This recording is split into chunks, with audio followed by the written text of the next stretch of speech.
Good news! Hyderabad lo అతి తక్కువ ధరకే villa APR Projects creating perfection. ప్రేక్షకులకు నమస్కారం. ఈ నెల 20-21 తేదీల్లో అంటే శనివారం ఆదివారం ప్రముఖ స్టాక్ మార్కెట్ అనలిస్ట్ సుందర రామి రెడ్డి గారు ETF index funds mutual funds మీద వెబినార్ కండక్ట్ చేయబోతున్నారు. ఆసక్తి ఉన్నవారు ఈ కింద స్క్రోల్ అవుతున్న నంబర్కు ఉదయం 11 గంటల నుంచి సాయంత్రం 6 గంటల లోపల మాత్రమే కాల్ చేసి మీ రిజిస్ట్రేషన్స్ను వెంటనే పూర్తి చేసుకోగలరు. నమస్తే, వెల్కమ్ టు సుమన్ టీవీ. నేను విష్ణు. ప్రస్తుతంతో పాటు ప్రముఖ స్టాక్ మార్కెట్ అనలిస్ట్ సుందర రామి రెడ్డి గారు ఉన్నారు. వారితో మాట్లాడదాం. సార్ నమస్తే. సార్ నమస్తే అండి. సుందర రామి రెడ్డి గారు, మే 15వ తారీఖున తెలంగాణలో smart phones manufacturing company Foxconn inaugurate చేయబోతున్నట్లుగా తెలుస్తోంది. అయితే ఇప్పటికే వరల్డ్ వైడ్గా చూస్తే ఈ స్మార్ట్ ఫోన్స్ మ్యానుఫ్యాక్చరింగ్లో ఇండియా సెకండ్ ప్లేస్లో ఉంది. మరి రాబోయే రోజుల్లో ఇది ఇంకా ఏ విధంగా ముందుకెళ్ళే అవకాశం ఉంది అంటారు? డెఫినెట్గా అండి. చైనా తర్వాత ఇండియన్ సెకండ్ లీడింగ్లో ఉంది. అండ్ కంపేర్ టు 2016తో పోల్చుకుంటే ఇండియా అప్పట్లో 9% మ్యానుఫ్యాక్చరింగ్ చేసేది. ఇప్పుడు ఆల్మోస్ట్ 19% చేరింది. అదే టైంలో China 74% world smart phone production control చేసి 74%. అది ఇప్పుడు 63%కి డౌన్ అయింది. అంటే ఈ డేటా క్లియర్గా చెప్తుంది చైనా ఏదైతే లాస్ అవుతుందో ఆ లాస్ని ఇండియా వాళ్ళు గెయిన్ చేస్తున్నారు విషయాన్ని.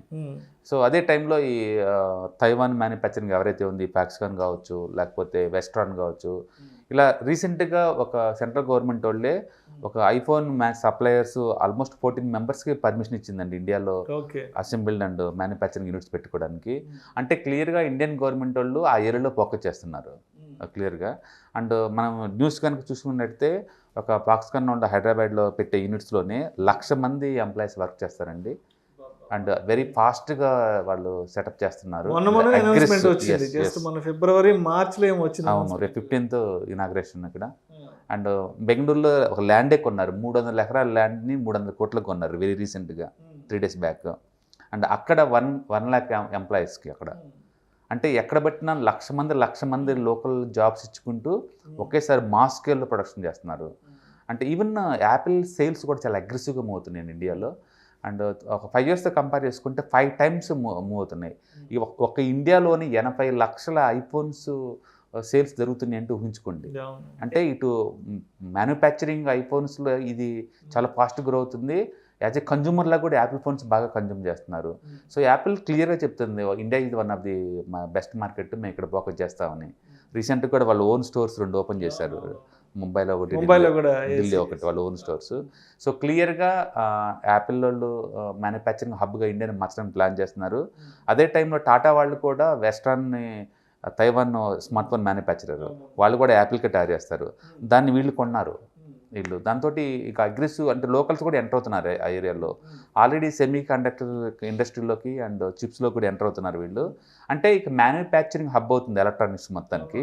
అండ్ హై ఎండ్స్లో యాపిల్లో దిగారు అంటే అది హై ఎండ్లో ఉంటుందండి. And Apple 80 lakhs mobile units అంటే యావరేజ్ మీద మనం ఒక ఫోన్ ఒక 65,000 అలా అనుకుంటే యాపిల్ది. Apple total revenue sales equal అంటే అది ఒక ఐటీసీ అండి. అంటే ఆల్మోస్ట్ 70,000 కోట్లు రెవెన్యూ జనరేట్ చేస్తుంది ఇండియా నుంచి. అంటే ఒక ఐటీసీ 200 years ఓల్డ్ కంపెనీ. అది మొన్న ఈ మధ్య స్టార్ట్ అయిన యాపిల్ రీప్లేస్ చేస్తున్నారు. అంటే ఇక్కడ నుంచి వరల్డ్ ప్రొడక్షన్ ఆల్మోస్ట్ 9% ఎక్స్పోర్ట్ చేస్తుంది ఇండియా నుంచి మ్యానుఫ్యాక్చరింగ్. అంటే ముందు రోజుల్లో ఇండియాని మ్యానుఫ్యాక్చరింగ్ హబ్గా చేసుకొని ఇక్కడ నుంచి ఒక 20-30% వరకు వాళ్ళు వరల్డ్ ఎక్స్పోర్ట్ చేయాలని ప్లాన్ చేస్తున్నారు. దానికి తగ్గట్టే వాళ్ళ సప్లైర్స్ అందరూ రెడీ అవుతున్నారు. అందుకని తెలంగాణలో 1,00,000 మంది ఎంప్లాయీలని తీసుకుంటూ మ్యానుఫ్యాక్చరింగ్ బిగిన్ చేసిన, బెంగళూరులో ఇంకొక 1,00,000 మంది ఎంప్లాయీస్ తోటి అక్కడ బిగిన్ చేసిన. రీజన్ ఏంటంటే యాపిల్ అగ్రెసివ్గా పుష్ చేస్తుంది ఇండియాని మ్యానుఫ్యాక్చరింగ్ హబ్ లాగా. అంటే గవర్నమెంట్ ఇనిషియేటివ్ అవ్వచ్చు, అండ్ లేబర్ తక్కువ రేటుకి దొరకడం అయి ఉండొచ్చు, అండ్ పవర్ ఇష్యూస్ లేకపోవచ్చు, టెక్నాలజీలో ఆల్రెడీ ప్రూవ్ చేసుకుని ఉండడం వల్ల కావచ్చు, ఏదన్నా కావచ్చు. ఇప్పుడు వెస్ట్రన్ కంట్రీస్ అన్నీ కూడా ఇండియాని ఒక టెక్నికల్ లేబర్లా ట్రీట్ చేస్తుంది అనమాట. దాంతో ఏంటంటే హై ఎండ్ మ్యానుఫ్యాక్చరింగ్ అంతా ఇండియాకి రాబోతుంది. ఇది స్టార్టింగ్ స్టేజ్లో ఉన్నాం మనం అంతే. ఇక నెక్స్ట్ 10 yearsలో ఇది చాలా పెద్ద ఎత్తున స్కేలప్ అయిపోతుందండి. చైనాని ఓవర్నైట్ మనం బీట్ చేయలేమో కానీ బట్ డెఫినెట్గా 30-40% అయితే మ్యానుఫ్యాక్చరింగ్ మాత్రం ఇండియన్ చేసుకునే ఛాన్స్ ఉంది. ఏదైనా కావచ్చు, చైనా ఏదైతే లాస్ అవుతుందో అది మొత్తాన్ని ఇండియా గ్రాప్ చేస్తుంది క్లియర్గా అర్థమవుతుంది. లాస్ట్ 2 yearsలో మేబీ 2%-3% గ్రోతే ఉండొచ్చు ఈ ఎలక్ట్రానిక్స్ మ్యానుఫ్యాక్చరింగ్లో. బట్ డెఫినెట్గా 20% మ్యానుఫ్యాక్చరింగ్ హై ఎండ్ స్మార్ట్ ఫోన్స్లో అంటే అది మామూలు విషయం కదండి. అండ్ యాక్చువల్గా ఏషియా నుంచి చైనా తర్వాత వియత్నాం అనుకునేవాళ్ళు. ఇప్పుడు వియత్నాంలో ఎలాంటి ప్రోగ్రెస్ లేదు లాస్ట్ 10 years నుంచి అండి. అండ్ డెఫినెట్గా ఇండియా గ్రాప్ చేస్తూనే ఉంది. అండ్ యాపిల్ సప్లయర్స్ ఎవరైతే ఉన్నారో ఆ 14 కంపెనీస్ అవన్నీ కూడా ఇండియాలో వాళ్ళ షాప్ పెట్టడానికి రెడీగా ఉన్నాయి. అండ్ లోకల్ హై ఎండ్ వాళ్ళు అంటే వేదాంత వాళ్ళు సెమీ కండక్టర్లోకి ఎంటర్ అవుతున్నారు, టాటా వాళ్ళు ఎంటర్ అవుతున్నారు. కాబట్టి ముందు ఈ ఎలక్ట్రానిక్స్ అండ్ మ్యానుఫ్యాక్చరింగ్లో డెఫినెట్గా ఇండియా గోయింగ్ టు హబ్ అనమాట. ఇప్పటి వరకు మనం సాఫ్ట్వేర్ని వేయలేము వరల్డ్ వైడ్గా. నెక్స్ట్ స్టెప్ ఇప్పుడు హార్డ్వేర్లో వెళ్ళబోతున్నాం, ప్రోడక్ట్ బేస్డ్. ఎస్ డెఫినెట్గా. ఇంతకుముందు ఎలక్ట్రికల్ గూడ్స్ అంటే ఒక కొరియా, ఒక జపాన్, ఒక చైనా, ఒక తైవాన్ ఇలా ఉండేవాళ్ళు. డెఫినెట్గా ఇండియా ఇప్పుడు స్టార్టింగ్ స్టేజ్లో ఉందండి. ఒక 10 years తర్వాత వరల్డ్ మ్యాప్లో ఇండియా కూడా ఒక ఎలక్ట్రానిక్స్ హబ్లో క్లియర్గా ఉంటుంది. ఎందుకంటే చిన్నోళ్ళు స్టార్టప్ కంపెనీలు ఎంటర్ అవడం వేరు, టాటా వాళ్ళు, వేదాంత వాళ్ళు అలా హై ఎండ్ వాళ్ళు ఎంటర్ అవడం వేరు. వాళ్ళు ఎంటర్ అయితే వాళ్ళు మాస్ స్కేల్లో ఉంటుంది, టెక్నాలజీ హై ఎండ్లో ఉంటుంది. అండ్ మోర్ ఓవర్ తైవాన్ వాళ్ళకి చైనా నుంచి ఇష్యూస్ ఉన్నాయి కాబట్టి డెఫినెట్గా ఇండియాని వాళ్ళు సెకండ్ హబ్గా తయారు చేసుకుంటారు. అందుకని తైవాన్ వాళ్ళు ఏదైతే ఎక్స్పాండ్ చేద్దాం అనుకుంటున్నారో ఆ బిజినెస్ మొత్తం ఇండియాకి వచ్చే ఛాన్స్ ఎక్కువ ఉన్నాయి. అండ్ నన్నదర్ టాటా వాళ్ళే ఎంటర్ అవుతున్నారు కాబట్టి ఆ ఏరియాలో చాలా పెద్ద ఎత్తున మ్యానుఫ్యాక్చరింగ్ తెలుసు. ఒక యాపిల్ పుష్ అయి ఉండొచ్చు, ఈ టాటా వాళ్ళు లేదా వేదాంత వాళ్ళ ఇంట్రెస్ట్ ఇన్ ఎలక్ట్రానిక్స్ మ్యానుఫ్యాక్చరింగ్ కావచ్చు, మొత్తానికి ఇండియన్ గవర్నమెంట్ ఎంబసీస్ కావచ్చు, మేడ్ ఇన్ ఇండియా అని గట్టిగా గవర్నమెంట్ ఫోకస్ చేయడం వల్ల కావచ్చు, మొత్తానికి అయితే ఒక ఫ్యాక్టరీ ఏంటంటే 1,00,000 మంది జాబ్స్ అంతే అట్లా అవుతుంది అనమాట. సో డెఫినెట్గా ఇది స్టార్టింగ్ స్టెప్ అండి. అండ్ ముందు రోజుల్లో ఇంకా అగ్రెసివ్గా ఉంటుంది. ఇప్పటికే వరల్డ్ నెంబర్ 2 మనం స్మార్ట్ ఫోన్ మ్యానుఫ్యాక్చరింగ్లో. అండ్ డెఫినెట్గా అది ఇంకా ఎక్కువ అవుతుంటుంది. అండ్ ఎక్కువ మంది జాబ్స్ క్రియేట్ చేస్తూ ఉంటుంది. అండ్ వరల్డ్ వైడ్గా మేడ్ ఇన్ ఇండియా అన్న బ్రాండ్ కనబడబోతుంది స్మార్ట్ ఫోన్స్ మీద.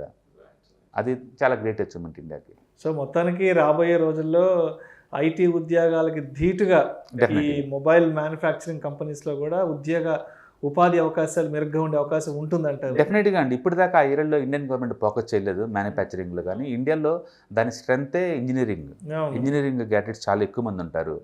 ఇక్కడ ఫోకస్ చేయలేదు. ఇప్పుడు చేస్తున్నారు వాళ్ళు. ఎందుకంటే కొరియాతో జనాభాతో పోల్చుకున్న, తైవాన్తో పోల్చుకున్న, జపాన్తో పోల్చుకున్న ఇండియా యూత్ చాలా hard working and BTech guys ఇక్కడ. అంటే తక్కువ కాస్ట్తో వర్క్ చేసేవాళ్ళు. అండ్ ఇంత ముందులాగా పవర్ ఇష్యూస్ లేవు. ఇప్పుడు ఇంటర్నెట్ అన్నీ ఉన్నాయి. ఇంత ముందులాగా ఇప్పుడు మొక్క పెట్టడానికి ఏం లేదు. ఎందుకంటే పొలిటీషియన్స్ కూడా చాలా షార్ప్గానే ఓవర్నైట్ పర్మిషన్లు ఇస్తున్నారు వాళ్ళు కూడా.